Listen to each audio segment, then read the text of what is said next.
Who? Jack White? Yeah. But he's like frail. No, he's... is he jacked now? No, he's been. He's been jacked? He looks like a giant bitch. He's huge. Really? He's huge. Oh, it's just his energy. It's his bitch energy.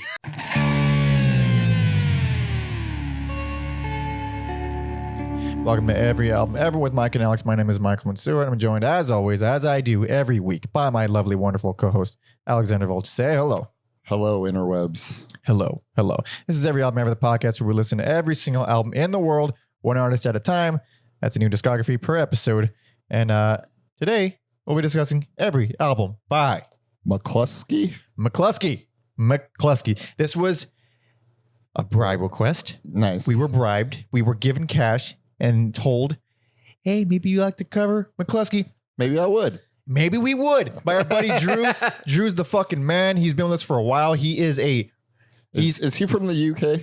I don't think so. I know we have a few fans. I don't think he's from the UK, but he reminds me a lot of myself in that he's very rough around the edges. He's very blunt, says what he feels, and it can be interpreted as rude or mean, but I know what he means, so I fucking love him. Kindred spirits over here. Exactly. Yeah. So he also bribed us to do Faircat. I almost forgot the name of the fucking band. Faircat and Medications. You can find you should if you're on YouTube, you'll see a link popping up right now. For everyone else, I don't know, 90 something episodes, 90 something. It was somewhere around there. But that was a fucking fun ass band. Well, it's fun. Two bands technically. So as soon as he said, I want you to do Mclusky, here's a bunch of money. And I have good feelings about this. He has a good track record with me. He has good taste in music. I like him. I like them a lot. I just like them. You just like them. Yes. I don't like them as much as Faircat. No. But they're also completely different bands. This is a very crazy, noisy. Would you consider them hardcore? No. I'll call this noise rock more than anything else. But before we get into any of that, if you want to help support us, you know exactly what to do. Buttons, bells, fucking tell a friend. You can do all those things if you want to help us.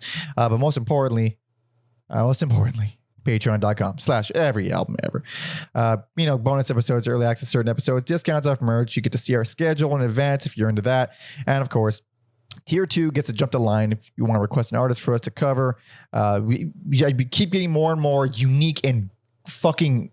I'm so excited to do these bands, but there's just so many requests. I mean, good ass requests. Yeah. Like, fuck, bands that I really want. Like, no one cares about these bands, and now we're finding people that care about them. Yes, it is. It makes me so happy. It is kind of scary too, if like going in cold, but also can be rewarding. It sure can. So you can do that, or you can bribe us like Drew did. You don't have to. He certainly doesn't have to, but he's kind enough to do so. But let's see. Spotify playlist on Mclusky. You can find a link in the description. We got playlists associated with all the episodes. You can find everything and more at everyalbumever.com. Blah, blah, blah, blah, blah, blah, blah, blah. Okay, back to the band. Yes. They're wild. They are wild. Wild band. I listened to it, and then I did some research and I think I would have liked this band a lot in high school. Me too. I'd like them now still. Because this is like about when I was in high school when they were putting out albums, and I'm kind of surprised I haven't heard of them until now. I can't believe I never heard of them. I feel like a total hack for not ever hearing of them. But so wait, they're from UK, right? Yes, specifically Cardiff, Wales. Where? Wales. Oh shit. Oh, I didn't know that. I didn't know it was from Wales. Yeah. Also, I didn't write too much about them because the Wikipedia page has very rare sources cited on it. Probably fans just filling in the gaps. Yeah. So it's not that it's false, but I don't want people getting on me. They'll get on you whether you're right or not, Alex. You cannot please the internet. They can go fuck themselves. But we still like some of you a lot. I like to think I have some credibility. Some. Right. Fair enough. So, yeah. As you were. So UK band featuring Andrew Falkous on vocals guitar. Falkous. Who knows how you pronounce that? It's probably super, super, super English. Jonathan Chappell, which sound Chapel. Chappell on bass. Uh-huh. And then the most British guy, Jack Egglestone. Jack Egglestone. Jesus Christ. On drums. It's extremely, extremely English. There's a couple of bruvs. My God. Just a few bruvs making music. Yeah, so the short discography, they only put out 3 albums, but they also have a lengthy compilation called Mcluskyism. Came out after they broke up the first time, I believe. Full of a bunch of singles, B-sides, outtakes, unreleased stuff, some live stuff. And we're not going to be covering that in like detail. We gave it a once over, but it's a lot of repeats. It's a lot of B-sides. So I don't think it's that necessary. It's cool for hardcore fans. But a lot of it is like where each album feels super distinct and different from each one. That one is a blending of everything. So it's kind of like it's cool for getting a sense of the band. Exactly. Like a bird's eye view of like, oh, this is what they are. Because if you go and listen to one album, that is not indicative of how they always are. Yeah. Like each album I think is extremely different from the next one. Yeah, there's some cool stuff on there. I think we'll get to it. I wrote down like a handful of my favorites on there. Same. But yeah, I think also like the time period they were in, like 2000 to about 2004 probably. Yeah, 2004, 2005. Yeah. Yeah, I read one review where it like lumped them. They called one of their albums like, this is up there with like Nevermind, some Pixies album, and like Relationship of Command. Like, I think you're putting too much weight. I believe it was over at All Music, and I never know what to think of All Music review. I mean, I don't like reviewers in general. I don't like myself, honestly, but like when I see All Music stuff, it always feels like this guy just sign in and write that review. It doesn't feel like I have no idea where any of these people come from. I mean, they're called All Music, so there's probably like 1 million people who've written reviews. But there's always like there's always one review that's like this is the All Music review. No, yeah. So I don't know where these people come from. Like, who are these actual? Because I remember for some Patreon episodes, I was looking up reviews for Merciful Fate albums. Yeah, and it was like the same guy reviewing every Merciful Fate album, which is like they stuck him with our job. Yeah, pretty much. Yeah, some bands get more attention than others on there, obviously. Yeah, but yeah. So yeah, and then I was like, yeah, that's right. Like after nu metal going into like the garage rock era, and I'm just speaking about like mainstream rock, there was kind of like this, I think in hindsight, I think is gross, like this, like, oh, we're just like waiting for like the next Nirvana to come along. And I'm like, that's not fair to anybody. It's not fair to the fans. It's not fair to any of the bands. And it's not fair to anybody who hates the white stripes like me. Yeah. So I was just like, yeah, that's right. There was that era of like trying to make rock not die. Yeah. Which probably just sped it along. Yeah, I mean, you gotta let things die when they do, and it's not that rock is dead, but like famous rock stars, I think, in the mainstream, for the time being, I think it'll loop around as everything does, but we're not there right now. I don't see anything these guys doing as like legendary, but I do enjoy the hell out of it, and I kept going back to some of these albums. Some of it I was like really not into at all. Which it made divvying up the picks for best and worst quite easy. Like made it hard for me. Really? It was real hard. This is simple. I knew like almost off the bat. I was like, oh yeah, I get it. A little bit of inside baseball. I might still be deliberating as we speak. I love it. I love it. I love when that happens, dude. You never know, because also it's like these are. Well, you can still very much tell these are the same. This is the same band throughout all 3 albums. They change in ways that I wasn't expecting to change, and like from the first album to the second album, they developed certain parts that I didn't think would be developed. Like, really, that's the part you leaned into? That's crazy. Like, I wasn't expecting that at all. Yeah. There's no like obvious progression or evolution with this band. It's just, I think there is. I think there is a significant hop. I feel like they just go. They do just go. Also, one more general thing about the band. Fucking hilarious. Oh They're yeah. funny motherfuckers. Yeah. Every album title is, well, I would say every album title is fucking great. Yeah. Most song titles are hilarious, and I haven't like dived into the lyrics, but the parts I could make out, like these guys are clever, funny writers. Some lyrics I did look up because I wanted to see if they were actually about something, and I'm sure they are, but like at first glance, it's like, okay, this is kind of like similar to like the Melvins. Yeah, but it's like we're putting words in, but no, in this one, it's yeah, it's with the intention of laughs. It's a lot of space filling, but clever wordplay, very punny. It's like the only way you can make funny songs without like diving into parody. Mm-hmm. You know, like this is how you do it without it being like annoying. This is more cheeky than it is like obnoxious. Yeah, that's a good way to put it. So I dig it, but so like we said, brief discography. First album came out 2000, last one 2004. Not counting the compilation that came out 2006. So if you's ready. I am ready. Hell yeah. So this is I hope the audience is ready. Oh, I'm sure they are. If they're watching this episode with a name they've never heard of, most likely. Yeah. I'm sure, but for the hardcore people, I'm sure they're very ready. This song in particular, yeah. So this is 2000s. My pain and sadness is more sad and painful than yours.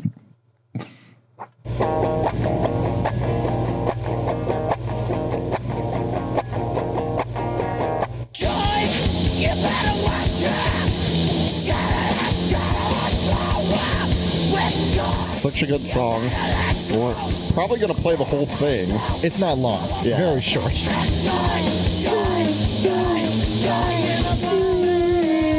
That's just the chorus to Stepping Stone by the Monkees. Or Minor Threat covered. Every DC hardcore band covered that song. No, there's so much like going on.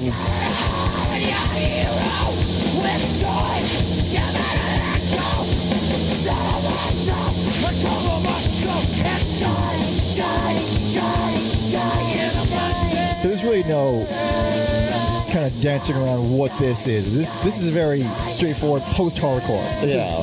Noise rock post-hardcore.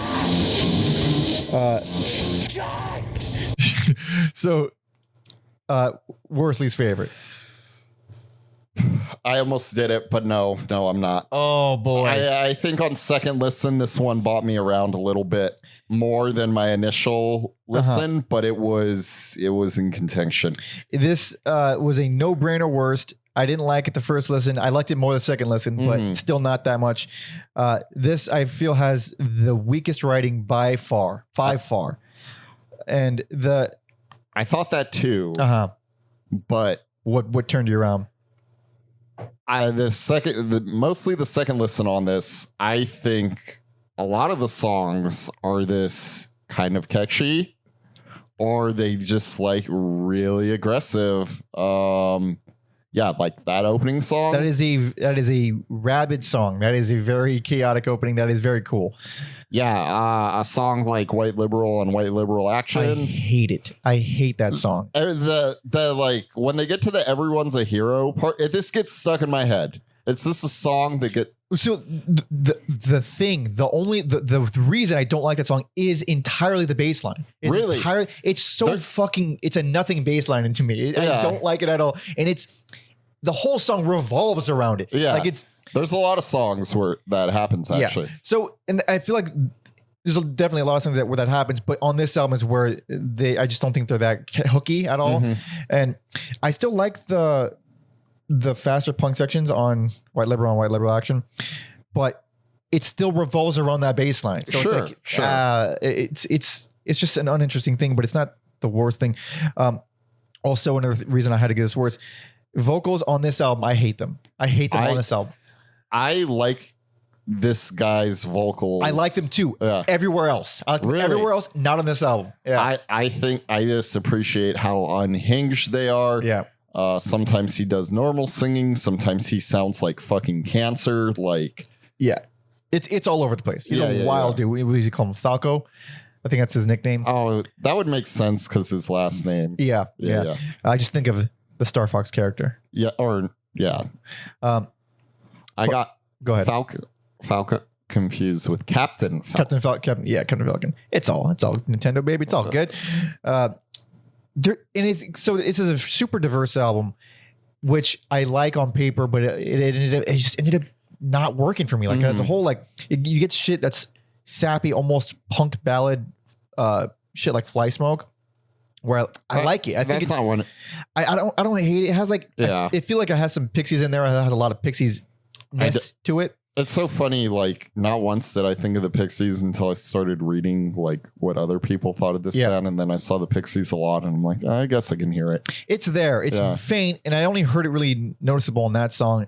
It's not like it's like a rip or anything. It's just you can feel the it influence. In there. Yeah, and it's a generic song, but it's nice. And then I think it was Rock versus Single Parents, which I like the song. I like that song a lot. Yeah, it's a good song, but at that point, I was like, what the hell is this band? Like I couldn't peg it. Couldn't peg them. Can't peg me either. Yeah. So I hope that song's about Dwayne Johnson that's fighting single parents. I imagine it is. Yeah. Like I think my initial feelings was like, this is a cool band, but I don't think that, like, I don't love them. Right. They're cool, but I don't love them. And I still very much have that feeling, but I think I can have a little bit more fun with it than on my initial listens. Yeah, for this album, I was straight up worried. Like, I'm not into this. You were worried. I was hoping. I was really looking forward to this. I was like, fuck, man. Like, I was like them. I was like, at worst, it'll be okay. That's how I felt going in, but this made me like nervous. So, the songs I can't take at all. She Come in Pieces. And then sometimes I like that song. It's like Southern rock, but more chaotic. Yeah, it's like punk rock blues. It's just not for me. I thought that was like a neat little twist. It is a twist again, but just the writing felt super bland and like predictable. And then sometimes I have to concentrate. It can't say it's bad. I just don't like it. That's one of those songs. And then when they come tell them no, grew on me a little. I like it more on second listen. It's still like not my favorite thing ever, but still I kind of get it. But and then Me Oh My, I don't like it. I just hate his vocals in there so much. And then Meet Him Is the Message. There's so much I don't like on here. Yeah. But then I also really like World Cup Drumming. World Cup Drumming. Yeah. Usually, I feel like very rarely do you get a nice aggressive closer from a band on an album. Yeah. But this band. Hell yeah. Also the secret track, Elo Frankie. I actually do like that one a lot too. Yeah. It's distorted shit, big ass drums, really, really angry. Problems Posing as Solutions. I like the title, like the song. That one kind of has some guitar riffs on there that made me think of nu metal a little bit. Interesting. Or like let me get a piece of the Put the some bitch on, so people don't think I'm crazy. But like this band does a lot of kooky shit. Dude. Yeah, they're a kooky band. I don't even remember what's Problems. Yeah.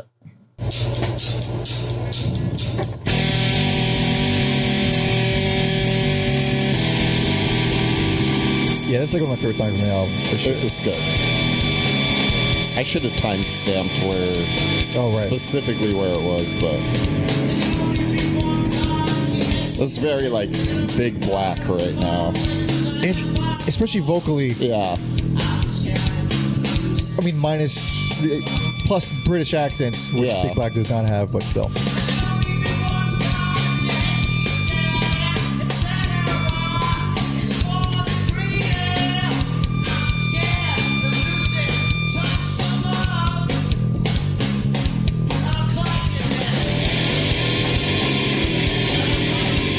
I'm not seeing the middle. Maybe I accidentally wrote it on the wrong song, but right here. Oh, 100%. Yeah. Sorry. Yeah. Oh, thank God. I almost looked like an idiot. I mean, that's the thing. This band does a bunch of random shit that you never know. It's unpredictable, but it's always kooky. It's fucking strange. And it just does it less for me on this album. But I mean, I've said it ad nauseum at this point. But so the other thing I want to point out, Rods on Crutches. So it's I fucking like this clown song. Yeah. And it has like some acoustic guitars in there. I was not expecting clown songs to be one of their styles that they go back to. So like, it's like, that's just a precursor. That's like a little teaser of what's to come. Yeah. So I like real quick negative or positive. Friends Stoning Friends. That song's pretty wacky too. I wouldn't call it a clown song, but it's wacky. It's very wacky. So that song coming right after the opener. That was the first sign I was like, oh, wait, I think it's a good song. I think it's a good song. I liked it, but it was like the vocals are mixed so badly. I can't really understand what's happening. And then it took me a couple of listens to be like, okay, this is a good song. It's just fucking weird. It's just very weird. Again, you can't pick this album. It's really unusual and it's super diverse. But again, like as a whole, it managed to drag on for me. So my personal least favorite and worst. But I think it's neat, and maybe you don't want it to be your first introduction to the band, but at least from a production standpoint, it is a little bit abrasive. You get all kinds of stuff. Like, I mean, it's not like a badly produced album. It's just a budget produced album. Also, whatever. Well, I don't think they have one bad album. No. So no. I mean, I wouldn't go back to this one. I don't really. I don't think it's like awful though. I mean, yeah, I would say if someone likes this band, like listen to all three. Oh, 100%. Yeah. 100%. Okay. Yeah. This is not like it was an obvious worst for me, but it's not like an obvious bad album in a tiny discography. It's nothing like that, but we got a couple more. Yep. So here is 2002's McClusky Do Dallas. I didn't realize this song was in a bunch of different things. Like is it? Video games and movies and Shit.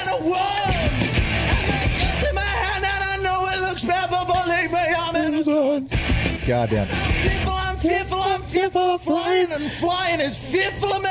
This is a lot better produced out the gate. Well, you know why. Oh, I know why. We'll let them know in a minute. Yeah. It's so confident. Yeah. They're fucking tight as shit now. Yeah. Nicotine stain on account of a crutch, and I make also, bass drum sounds real good on this song. Oh, yeah. When they get to parts, dude. Yeah. I'm fearful of flying, and flying is fearful of me. And I covered my eyes when she told me the news, turning me on with my lightsaber cocksucking blows. Oh, that's so. I love the song title, and it's just the phrasing of it is lightsaber cocksucking blues. Best personal favorite. Yeah, I'm gonna also give it that. I think that's well regarded. This is their one. Yeah, this is their Nevermind. Yeah, it's a fucking awesome album. I kept going back to this shit, dude. I love it. Yeah, I was like, there's cool stuff. I don't love it though, but produced by Steve Albini. Hell yeah, they brought the big boy in. And then I had no idea how like universally loved this album is. It's like so many fucking perfect scores. Really? I don't even think in hindsight. Just like, you mean when it came out? When it came out, yeah. Holy shit. So this was like the album they, were like, it's a fucking revolution. And I don't think that's fair to the band. It's not fair to any band to put that kind of pressure on them, but it is a great album. Yes. And again, it's like it does a lot of the things the last album did, but way tighter, way more confident. And the writing is legit interesting and fucking unique. So I mentioned with Rods on Crutches from the last album, the clown music, and I'm so happy the direction they took the clowning, the circusiness of it, because Collagen Rock fucking rules, dude. It's so good. That guitar line is the best. After getting kicked in the dick with lightsaber cocksucking blues, I love this following it up with Collagen Rock. No, it's no new wave, no fun. Right after that sorry, but yeah, either way, I think that song's pretty unrelenting too. It is. Then so it's nice to have these like silly. It's silly, but it's very fucking catchy. It's super hooky. It's a good riff, yeah. Great riff.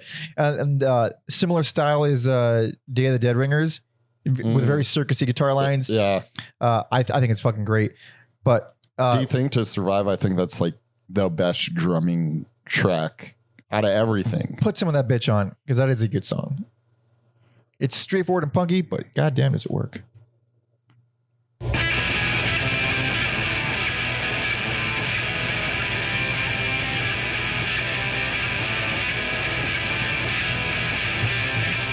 Secret Fuhrer's got your tongue and bitches got your car. And if it wasn't for the 86 World Cup, it wouldn't have got this far. But she was on it. Yeah, you don't need to reinvent the wheel all the time. This Straightforward punk song. That chorus is fucking killer, though. yeah. It would happen every night. You think to somebody. See, the guitar is just doing nothing, but goddamn, And then perfect choice. because the production on the I love a good punchy bass drum production. This is fucking right there in your ears. I'm not so familiar with this era of albums that Albini recorded. Neither am I, actually. Because I mean, yeah, I never even I know thought it's about your it. favorite era of music, 2000 to 2006. I love Mike, that. Mike Early loves aughts. it. Mike loves it. My favorite artist, DMX, R.I.P. DMX, White Stripes. Love a good white stripe. I love a good red stripe. I don't Clips. drink that. I'm just kidding. Fuck, man. There's so many of the worst things in the world. We're in this. I hate Clips so much. Who? One day we're gonna do Outkast. It's not my bag, but I would We're gonna do prefer it. that over fucking DMX and Clips. We're gonna do Outkast. Oh, God. Anyway. We're gonna try to get Mike around the early aughts. We'll get him. Oh. Not with Outkast. I but mean, some of the Roots stuff was good. My favorite Roots album was in with the Cursed Year of 2006. that's right. That's right. Anyway, Back to this. yeah. So yeah, this era of Albini album. So I don't know exactly what it's, because his techniques, they change all the time. Mm-hmm. So you listen, like he produced Surfer Rosa by Pixies, which I like the way it sounds, but it is nothing compared to some of the shit he's recorded later on. So this is good. This sounds fucking awesome. It's exactly what it should sound like for this kind of band anyway. Like a noise rock band, 3-piece, where those drums are completely holding everything together, and they feel right next to you. They don't feel as crisp and clear as like, Jesus Lizard albums, but like for this band, I think it sounds better. Like for what it is, it should sound more full with the rest of the instruments. Not so much like the drums are powerful, but they're not the star of the show the way they are in other Albini albums. Let me tell you what Albini's doing around this era. Doing some Don Caballero. Oh, Caballero, yeah. Which I didn't know. I didn't know he worked with Neurosis. Oh, yeah. I remember Super that. Random, Flogging Molly. Didn't expect that. I don't know. Oh, XBX RX. I haven't heard that name in a long time. Holy shit. Mogwai? Mogwai. That sounds familiar as well. More Neurosis. More Flogging Molly. The Don Caballero thing seems like, no shit. Yeah. A lot of bands I have not. Oh, the Breeders. Oh, yeah. Godspeed. Oh, he did Godspeed? The Yankee. Which one?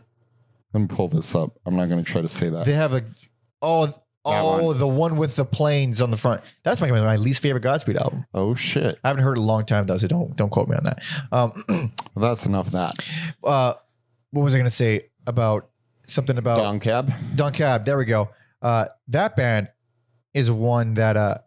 How many albums do they got? We got to do them because I'm pretty sure they broke up, right? I think they did break up. Yeah. That's one of those bands I've only heard one album, but I put on that album when I want to leave the world. Like, it's one of those like I want to forget all my problems and just chill and read or do something. Like it's like a perfect album for that kind of shit. Early 2000s had quite the explosions, pun intended, of like instrumental bands like Explosions in the Sky, Godspeed. Yeah, post rock stuff. Yeah, fucking no Sigur Rós and stuff. Yeah, well, that has vocals. Yeah, but and so you know what? Maybe the 2000s weren't so bad. Maybe they got Godspeed. All right, I don't know what the fuck I'm talking about. Fuck this band, great palate cleanser. I don't care for it. I mean, it's a fine song, but I think it's one of the weaker songs on here.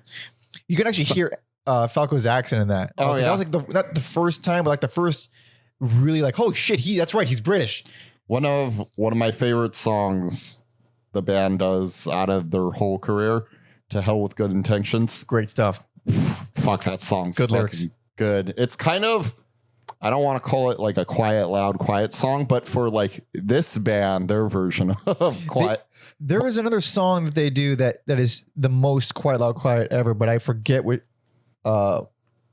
it is. It's no, it's on the next album, so I'll talk about that when I get to it. But a bonkers song that kind of made me think of like early Modest Mouse too. Alan is a Cowboy Killer. Like super indie. I love the way he I don't want to say he like mumbles through it when he sings it, but he vocal insanity. He like crammed all those words into like 2 syllables. Yeah, like a real John Fogerty there. Yeah. But it's like, it's actually like, this is where the vocals really came together for me. Like songs like that, where I fucking love the insanity, where he's just losing his goddamn mind. And plus the song itself has great build up. It's a great song. Yeah. I mean, there's nothing I don't, the only thing I kind of don't like is Fuck This Band. And even then I still kind of like it. And then the secret track is the only one that I feel is unnecessary, which is reviewing the reviewers. It's a secret track, so I can't even count it as a detriment because the album technically ended before it came on. That's how you know this is the early 2000s album. There's a secret track.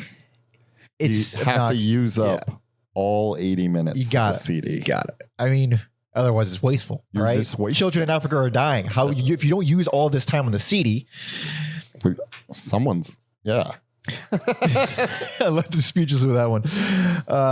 So one thing that they did here, that they do here, that I hated on the last album. So I was talking about how the last album, the writing was pretty weak, and I felt like a lot of things were generic, and it was just chaos with lines that weren't catchy or hooky. What we've learned, it's a painfully generic bass line, but the song is fucking awesome. Like, great, sick ass guitar lines on that one. Awesome energy. And it takes a really regular, predictable bass line and makes a great song out of it, which is hard to do. Yeah. There's a song I felt similar about on the next one. But so that's funny. Fucking click application form sounds just like the Jesus Lizard. Like, just like them. And it made me very like, oh, yeah, we got to do them soon. I was listening to Jesus Lizard with Jared the other day. Really? Which album? Goat. Of course. Of course. And then like a live performance like popped up on YouTube. And I'm like, man, David Yao's a fucking beast of a man. I love him. He's a freak. I love him so much. I missed Jesus Lizard when they reunited, which I'll never forgive myself for. But I did see Scratch Acid when they reunited briefly. I was real nervous to see David Yao live. I don't want to see his dick. I don't want to see his fucking dick. Like, just don't pull your dick out. It's gonna happen. He didn't do it. So I count myself lucky. You got him on and off. I got him on and off. Yeah, I got him on a sober night. But yeah, I mean, I think this album is like a 1,000 times better than the debut. It's probably the consensus for most people, but I think it's infinitely better. It's just, I love it. I don't really see it a huge leap like that, but it feels like it to me, just in terms of overall memorableness, which I don't think is a word, but we're going to use it. I think that's what it came down to me for my picks was memorableness. Yeah, memorableness. Chaotic and kooky, but the best at chaotic and kooky that I've heard in a long time. That's what I feel about this fucking record. So check it out if you like wild shit. Anyway, both of our best and personal favorites, but we got one and a half more, really. But here it is, the last album, 2004's Difference Between Me and You is that I'm Not on Fire. This is my favorite song, like number one of the whole band. Everything they've done. Really, it's a great opener. I love this song so much, fucking awesome. Which is why it pains me. I have to do something. I know what you're gonna do. Fuck, I love how weird and just like even for this band that does a lot of unexpected things, it's still like out of left field somehow. Didn't see it coming at all. No. Didn't see it coming at all. It's so buzzy, so fuzzy. That bass is basically a guitar. I love it. Yeah.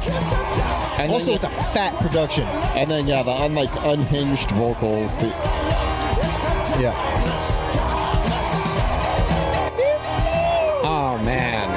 The song rules. It's twisted opener. Crazy way to open an album. It fucking worked for me. There's no trousers on.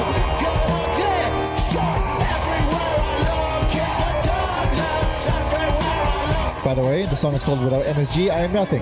Yes. I love these song titles. I love them. All right, Alex, say it. So, worst, least favorite, not even. It's a good album. It is a good album. Between the three, man, yeah, I don't know if I could like take a pass and not give bad awards. I would. I like it. I like it well, it wasn't like a huge toss up between this one and the last one, but I was like, oh, this is a good fucking album too. But it was very clear that I was like, oh no, the last one struck a chord in me. But I still like it a lot. The back half of this album is not the strongest. I like it. I think it's all pretty good. The only song I don't like, that I actually don't like, is That Man Will Not Hang. It's the second track, so it feels like you got this crazy opener, and then I was like, it's not a bad song. It's just, it's kookiness, but I don't love it. And so that intro just reminded me of another thing that I forgot to mention about the vocals on the first album, and one of the reasons I couldn't take the vocals so much, a lot of falsetto stuff, and like falsetto in the same kind of way as Brainiac, but not as charming. Yeah. I actually had that thought when I got finished. I was like, they're no Brainiac. But that's not a fair bar either. It's not. Because Brainiac is more wild, and there are parts of here that I like more than Brainiac and vice versa. Like, they're very different things. But the weird, really off-putting falsetto is very Brainiac to me. Yeah. And here, I like the way he does it. I like all the vocals in this album. Yeah. I like She Will Only Bring You Happiness. It's more alternative than it is punk. It's so nice. It's a feel-good song. But also closing out the song by repeating our old singer is a sex criminal just fucking makes me laugh. That's so fucking funny, dude. That's so funny. So I think this is the only song KK Kictions. There we go. What were you thinking? I think that song would benefit more by having clean vocals, because on the Mcluskyism, I think they're clean. Oh, I think the vocals are clean. I didn't do it side by side. Yeah. They're funny, but like here, this is very muddy and aggressive, which is fine. But I'm like, man, these lyrics are so silly. I wish it was like more clear up front. I do dig the song. It's pretty much cowpunk, I don't know. A lot of this is very as a whole. I felt the biggest distinction that this album made from the last one. It's like they leaned way into the noise factor. They did. We're gonna go crazy now. We're just gonna be the noisiest fucking band. And I still like a lot of it, but the writing I think has taken a little bit of a hit. And again, not as memorable as the last one. I think being cranked up to 10 all the time definitely, makes it less memorable. Yeah. One of the best songs for sure, and you gotta back him. Icarus, Smickerus. So don't hate me. I love the music, like the instruments. I don't care for the singing on that. I don't even recall the singing. That's how much I like this song. Well, because the music, especially the bass, total Big Business vibes. Because the bass on this album is basically a guitar. Yeah, it's produced not like a bass at all. It has no low end to it. It's like a fuzz guitar. I like the way it sounds, but I don't know. I didn't feel like I was missing a bass so much because the songs are so fucking crazy. Like it's hard to crave traditional structures when the songs are so nuts, spitting in the face of traditional anything.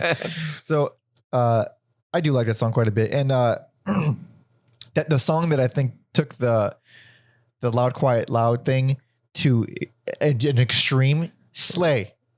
I love. It's a great song, but it is a great song. I mean, especially, you take Slay and you put that up against Support Systems, I don't know why the first 2-3 minutes of that closing track fucking exist. Oh, wait a minute. Yeah, that's right. It gets quiet, it gets loud, and then this crescendo. It's so the first few minutes. It's so minimal and quiet. You don't even know that it's on. Like I had my AC on and I couldn't hear a fucking thing. So I knew what they're gonna fucking do. I know I'm gonna crank it up and then it's gonna get loud. I'm like, oh, oops. Yeah. Fuck you. All right, just make it so I can hear your goddamn song. I mean, outside of that, it's a good. It's a great song. Yeah, once the music like kicks in, good song. Volume wise, it's annoying, but song's great. Yeah, I really like Slay, and then I thought, forget about him. I'm like, ooh, you challenge. Right. Got some like violent femmes energy going on there. It is the most. It sounds nothing like every other song, basically, that they've ever done. There's like string. Yep. Yeah. There's horns. There's military drums. English accents all over the place. The most English song that they have, probably.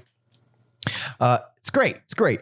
Also, I think I've never heard anyone in America say I'm mint. So never. I don't know what that fucking means. Shut up. I assume you're fresh. You're good. You're fresh, right? Mint. I am pristine and ready to be sold. Yes. There we go. Refreshing, even. Hell yeah. So even though I don't dislike any of these songs, a lot of them are like, all right, it's not bad, but it's like, kind of take it or leave it, like 1956 and all that. It's cool noise, but it doesn't feel that consequential. But I do like the slide guitar in there. I think that's very neat. Yeah, very. Like, you don't often hear super crazy, chaotic, distorted slide guitars. Yeah, I actually think that's like a standout track from here. I think if I like loved this band more, it would have been more disappointing, especially because like I love that fucking opener. Yeah. But because I was just like, okay, it was like it was the gentlest of letdowns. It's fairly gentle letdown. I wasn't let down, but last song I'll gush about. I still like Falco versus Leon Canoas. I think it's a great punk song, but has these almost slasher flick guitar lines that kind of add this bit of a twisted edge to it. But aside from Icarus, You Should Be Ashamed, Seamus, I think is my other favorite song. I like it a lot. I mean, I just like this. Yeah, I think my favorite song title is actually like on the compilation one. Which one? So yeah, I guess we'll just kind of move on. I don't even care if it's a good song. Reformed Arsonist Seeks Child Bride. Oh, I think that's the other ones. I was like, these are funny. Yeah. But that one, I was like, God damn it. So I only noted the songs that weren't released anywhere else. So yeah, we don't want to be. No, don't need to repeat ourselves. We do that enough already. So There Ain't No Fool in Ferguson. You like that one? I sure do. It was like the first of the unreleased songs. I was like, fuck yeah. I think so too. I wrote down it was this on a previous album, and I was like, oh, it's not. Yeah. So. Other ones, I'm just gonna like throw them all out there. Balbo's theme. I mean, it's indie. It's like a regular ass fucking indie song. I think it's great. I got awful Neutral Milk Hotel flashbacks from that song. Really? That one and Here Comes Joe. I was like, oh god. I don't remember Here Comes Joe. I have PTSD on those songs. Really? Here Comes Joe got buried in the sea of songs. I'm very glad they're not a folk indie band. They are far from it. Yes. Thank Christ. No covers. I think it's pretty strong. Same with Him for New Cars. What else? There's so many fucking songs on that compilation. Viva Minor League fucking slaps. That's like a banger of a song. I think one of the most interesting songs on here is Provinical Song. I didn't note it. I enjoy that song a lot. It's like one of the songs on there why I'm like, disc 2 and 3 minus the live stuff is worth seeking out. Mm-hmm.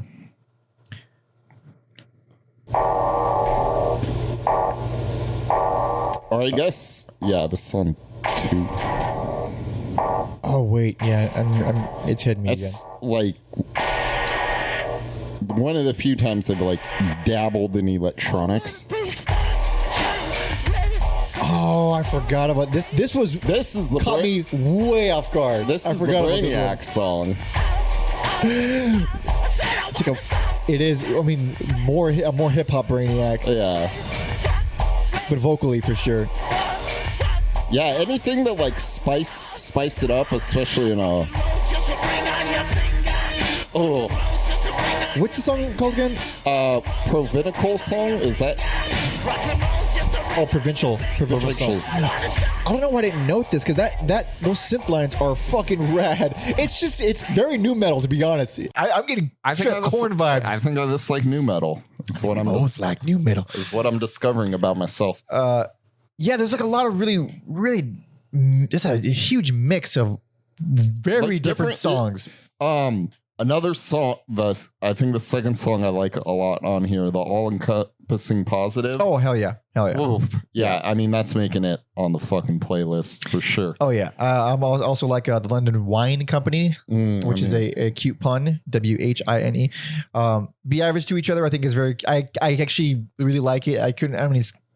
It just feels nice. Open Season is another one. And then the same with Comeuppance Come. It's so funny how between the two of us, I think we just like named all the unreleased songs. Yeah, because also not on Mike's list, but I thought was funny. Random Celebrity Insult Generator. Oh, right. Yeah, it's fun. Yeah. And then it's not super memorable, but I kind of like what they do with Working From Home. It like spices it up a little bit.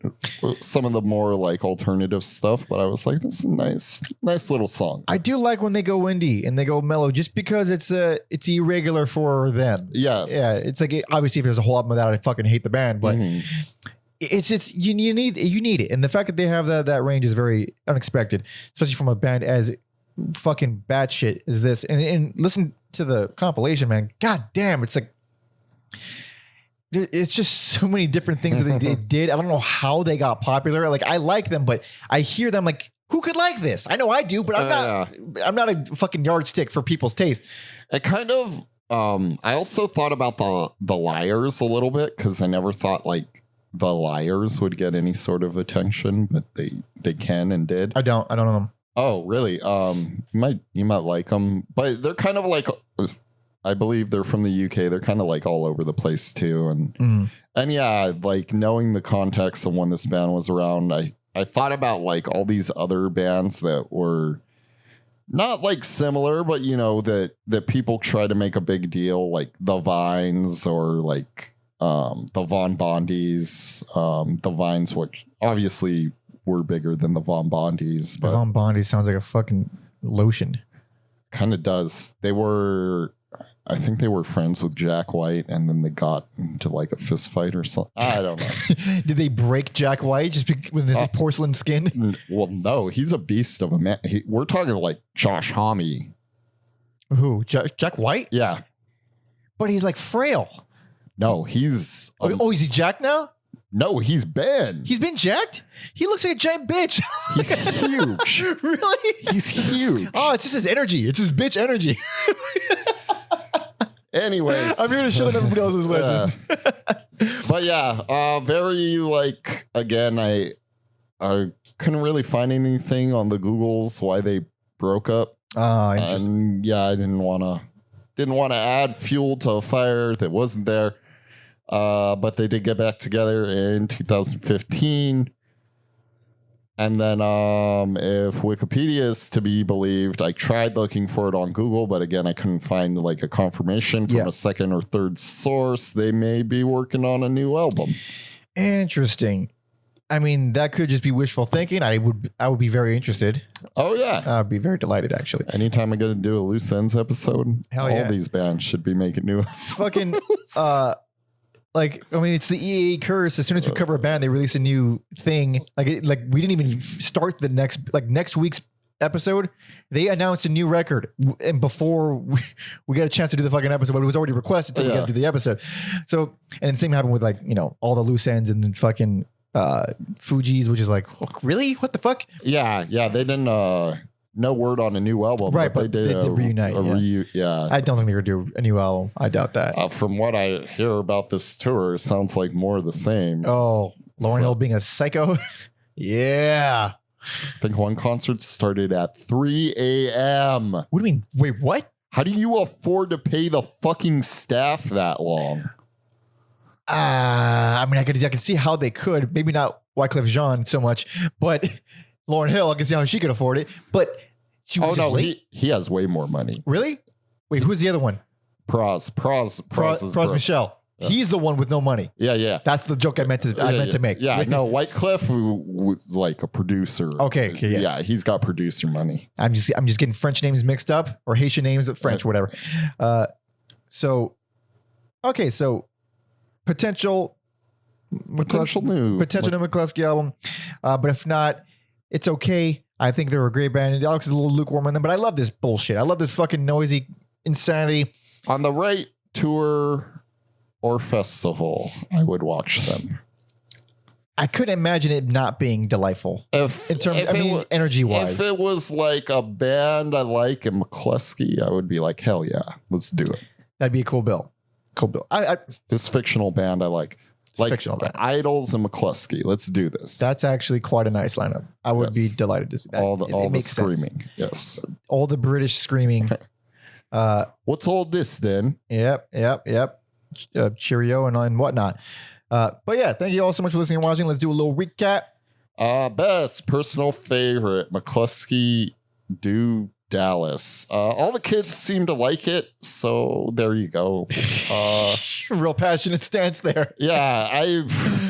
All three albums are good. If you like anything you heard, listen to all three. And then worst least favorite, the difference between me and you is that I'm Not on Fire. It's a great title though. Has one of my favorite songs on it. There's some good stuff, but this kind of, what's it called? Fizzled out for you? Fizzled out for me. Also on Mcluskyism, there is that title track, the song, The Difference Between Me and You is That I'm Not on Fire, which I thought was, that was actually cut from the album. Yeah, that is interesting to cut your title track on an album that's really not that long. But the name of it is. Yeah. It's a great name, and I give them that. For me, my pain and sadness is more sad and painful than yours. Worst, least favorite. It feels undeveloped and a little bit forgettable. And I hate the vocals, but other than that, it's actually not that bad. And Mclusky do Dallas, I actually do quite a bit enjoy this album. I love it. I'm going to keep going back to it. I'm going to keep putting it on in cars where people don't like hearing noisy music, but it's okay because they're in my car and I'll kick them out if they don't like it. So thank you so much for listening and watching and hanging out. Thank you, Drew, for bribing us and getting us to actually listen to a new band. Goddamn. It's delightful. He's just going to be the producer one day. I think he might be just shouting at us, just fucking do it. Yeah. Oh, I meant in terms of like throwing money at us and like. Right. And like, well, I mean, he can still yell at us. Yeah, and our and what bands we're gonna cover. He hasn't disappointed me yet, so yeah, it's just keep your fingers crossed. If you want to support us, do all the things. Subscribe, tell people if you feel like it or not. I would prefer you do though. We do need to grow at some point. God damn, that would be very nice. But. Spotify playlist on Mclusky. You can find a link in the description, as well as playlists associated with pretty much every other episode at everyalbumever.com. Patreon.com/everyalbumever. Bonus episodes, early access to certain episodes, discounts off the merch. You can see our upcoming schedule in advance. And of course, tier 2 gets to jump the line so we can actually cover your requests. Final plugs. You can follow me on all social media, as well as Twitch at PanderMonkey. You can follow Alex on Instagram at Mother Puncture. Hell yeah. So now that we done, what's it gonna be? Oh shit. I didn't think about it though. Oh, you felt more passionate about it. So I am more passionate. But now that I opened up the album, it's very obvious. It's got to go College and Rock. It's got to go College and Rock. Yeah, I'm good with that. Hell yeah. So thank you all so much for listening and watching. See ya.